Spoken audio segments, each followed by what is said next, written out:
คู่แฝดนะอยู่พูนพี่น้องพูน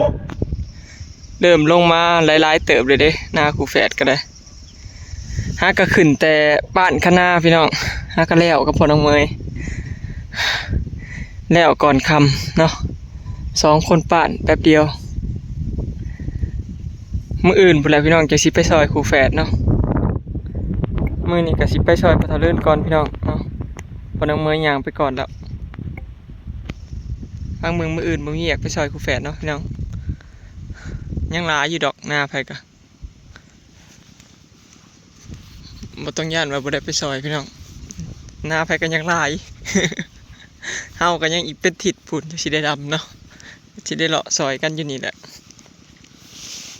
มื้อนี้ว่าสิไปซอยเด้อพี่น้องแต่ว่าค่าปั่นคณะเนาะมื้อนี้ฮักก็ปั่นแล้วสบายดีเด้อพี่น้องสบายดีเบิดสู่หูทุกคนเนาะเดี๋ยวจังหน่อยเขาเจ้าดำนาเบิดนี่ก็บ่ได้สอนนะพี่น้องสลอยก็ยังบ่ทันมาไปซื้อของกับแม่น้องเมยพูดพอน้องเมยลงมาก่อนไถก่อนหมดโอ้ยมอยเอารถไถไปไว้รถจักรไปไว้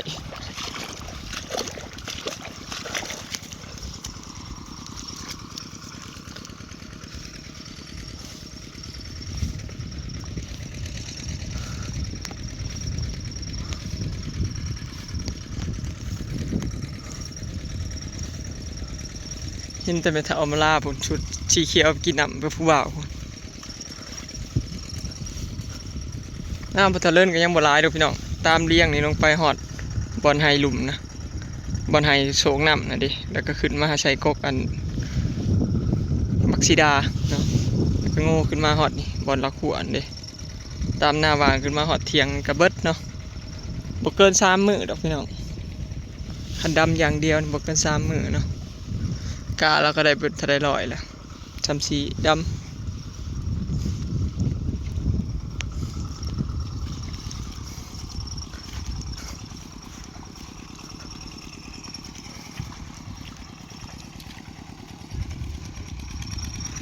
พี่พักกินน้ำกันพี่น้องพอทะเลเราไทยขาดไว้2-3 ไหเลยได้เนาะ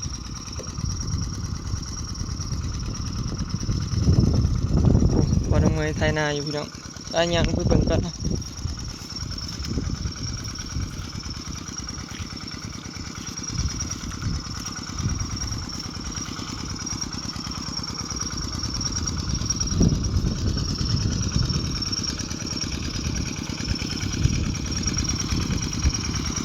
โอ้ยเฮ้ยหน้าเราก็มีต่อบ่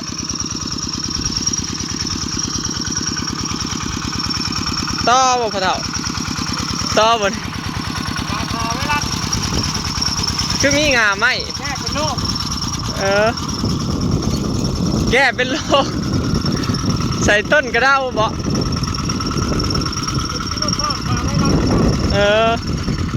มันจะเลื่อนเอาต้นกระเด้ามาใส่กันมันเป็นโรคคือปีแล้วนี่เด้อพี่น้องปีแล้วมันเป็นเพี้ยเขาเป็นเพี้ยแต่พอตอนเลื่อนเอาหากอันนี้มาใส่เพื่อนเนาะยันเป็นเพี้ยเป็นวราดเขาภูมิปัญญา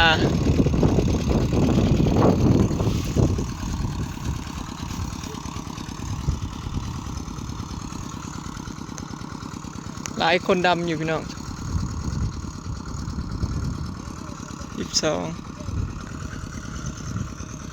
ฝุ่นถามลาก่อนไปขึ้นเทิงเนาะพี่น้องจังหน่อยจะชิลงมาเปลี่ยนภาษาไทยเราไทยแล้วให้ก่อน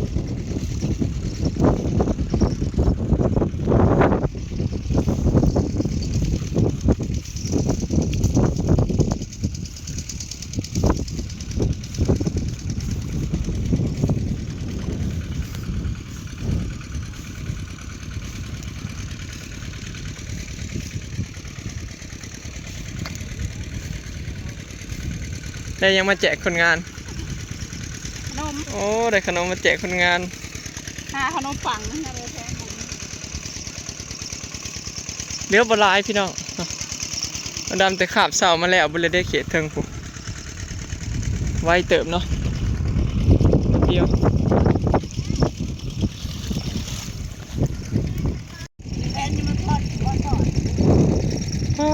ฮ้อนแดดอยู่บ่ รอบแรงเนาะ ฮ้อนแดดเยอะใช่บ่ฮ้อนแดดดอก เฮ็ดคุ้มตาดำจ้ามาเที่ยวบ่แน่มื้อถ้ามีคนอีกคือมื้อน่ะเสียเนาะ บ่ได้จองเขาจะไว้อีกบ่เขาจะสิมาอีกบ่ มันก็จะมาอยู่ของที่บ้านปอ เออถ้าบ่มีบอลนั่น บ้านนาคือบ้านเนี่ยมา3 คน มาแต่บ้านน้องคือพุ่น 3 คนแล้วก็บ้านเฮาเนี่ย เขาจะเอาดำแป๊บเดียวนะพี่น้องเดี๋ยวสิทาเปลี่ยนนั่นพอเถาสีไทยเนาะเราเลิ่นเราไปพักซะเราไทยหน้าเพรียวเบิดมือทาเปลี่ยนกันกับพน้องเมยเนาะพี่น้อง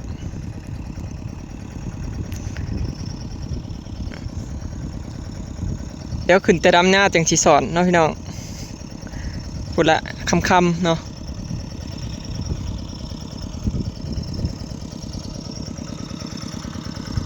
นี่ทาเปลี่ยนกันไทย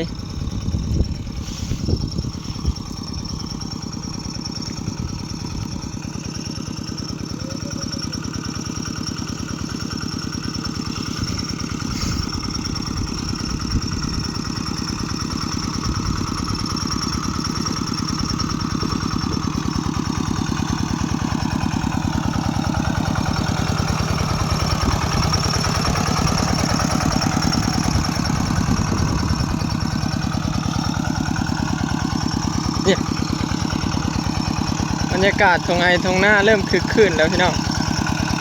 เนาะปีนี้ได้ดำหน้าซอยกันเด้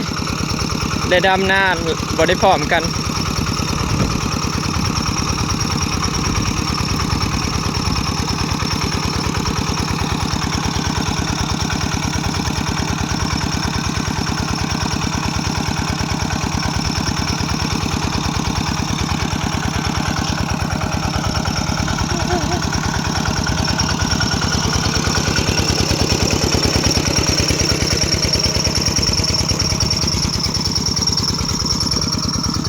แล้วเรียบร้อย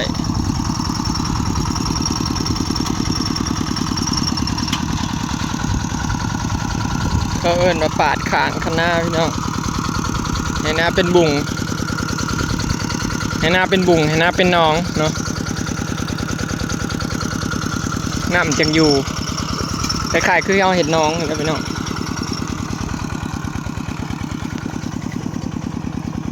จะเปลี่ยนพอน้องเมยก่อน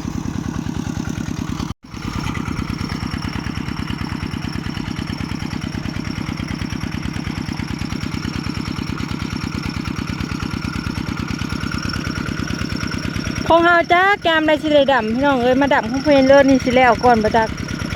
มือเดียวนี่ก็สิแล้วเป็นแถวเลยเด้นี่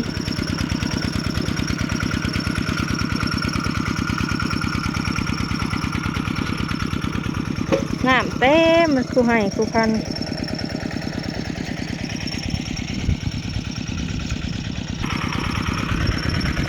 ไทยเปลี่ยนกัน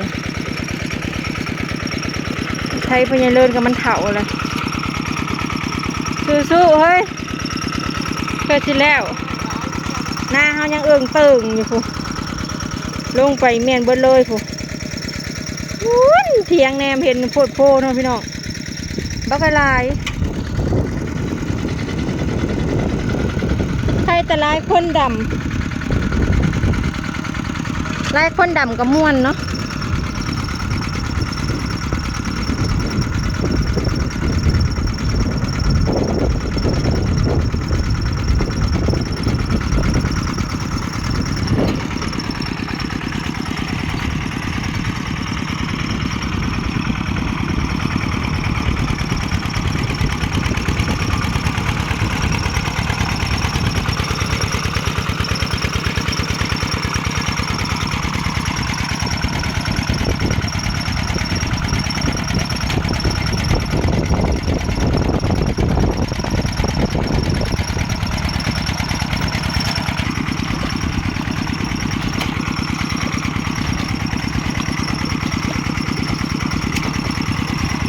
น้ำนี่ฮอดมันอยากให้ว่าเลยน้ำนี่ฮอดมันอยากให้ว่าเลย ลงด้วยเอ้ยให้ค่อย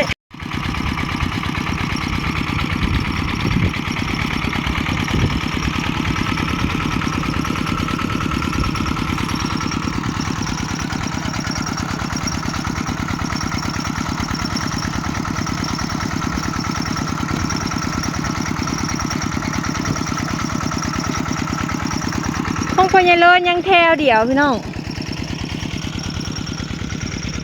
มื้ออื่นนี่กระดำลงมานี่คันได้หลายคนน่ะมื้ออื่นก็เกือบแล้วเนาะเราได้เขา100 กว่าหน้า2 แถวนี่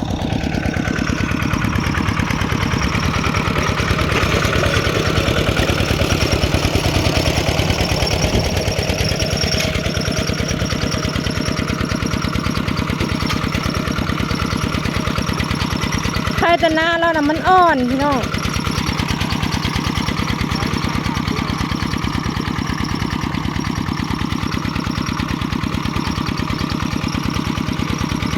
ขึ้นแต่ดำหน้าจะคิดไปสอน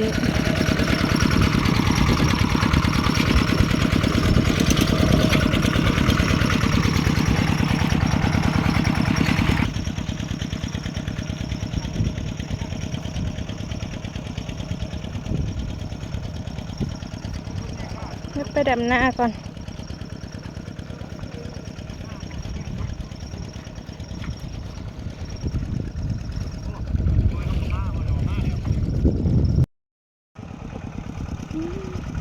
อบค่ำน่ะแดดพี่น้องเดี๋ยวสีดำหน้าก่อนเนาะพี่น้องจ้าเดี๋ยวมาห้องนี้สิขอเก็บภาพบรรยากาศได้จ้ามีเด้อพอกันคลิปหน้าเนาะสบายดี